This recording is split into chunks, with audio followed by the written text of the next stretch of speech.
How we doing today, guys? Sam back with this week's fishing report for you guys. It's a great time. The ice is finally starting to clear out of most of your rivers. A lot easier to get in and out for you guys launching boats and stuff like that. So they don't have to launch boats. This is a time of the year where you start to see some people catching some of those early catfish from shore.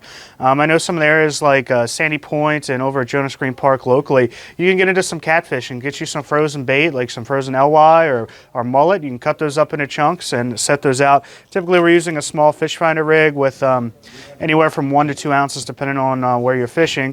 If you really want to get into some big ones, there is some shore water open up on the Potomac and you can get some huge ones there. You're going to need a lot more weight, but the same sort of rig there, just a free sliding weight. Prevent that from sliding down. You have a swivel, and from your swivel you have a sectional leader to your bait. Really simple setup there, and you can get into some good action doing that. So rockfish. People are really finally starting to get back out there after them this week with the ice clearing and stuff like that.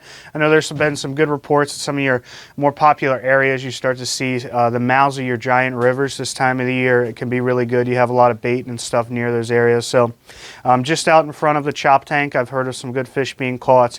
All the way down at the mouth of Potomac, there's been some good fishing down there for some of your bigger fish. We're throwing a lot of the stuff we typically do, some bigger jigs this time of the year with some bigger baits behind it. Usually ounce and a half to 2 ounces with a bigger 8 to 10 inch bait has been really popular. Throwing those in either white or chartreuse, kind of depending on what the water quality is like for you. So moving up inside of some of the creeks and rivers around here, we can get into some pickerel fishing and perch fishing.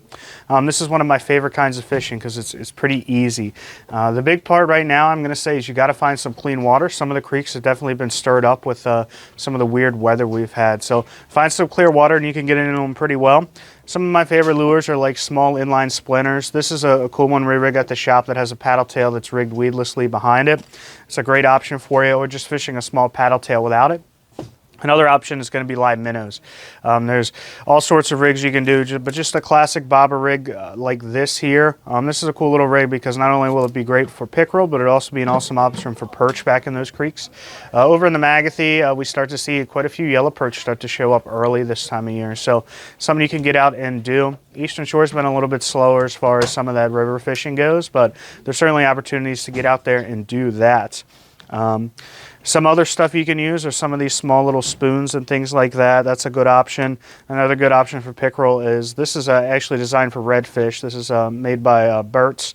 This is the redfish wrecker. This is in 3/8. That's another good lure you could use for pickerel. A little tandem rig like this with some shad darts. You can tip those with minnows or just fish them with an artificial bait behind it. It's great for those perch back in the creeks. So moving down towards the coast, I know there's been some really good tog and sea bass fishing just offshore and some of those inshore reefs. So you can get out there for that. Usually for tog, we're fishing some sort of green crab or something like that on a two-way bottom rig, something like that. And then for your sea bass, a little bit easier, a bottom rig with some squid or some sea clams, or you could even fish some jigs, some slow pitch jigs, things like that, and get into them like that. So I think that just about wraps it up, and best of luck out there. Thanks, guys.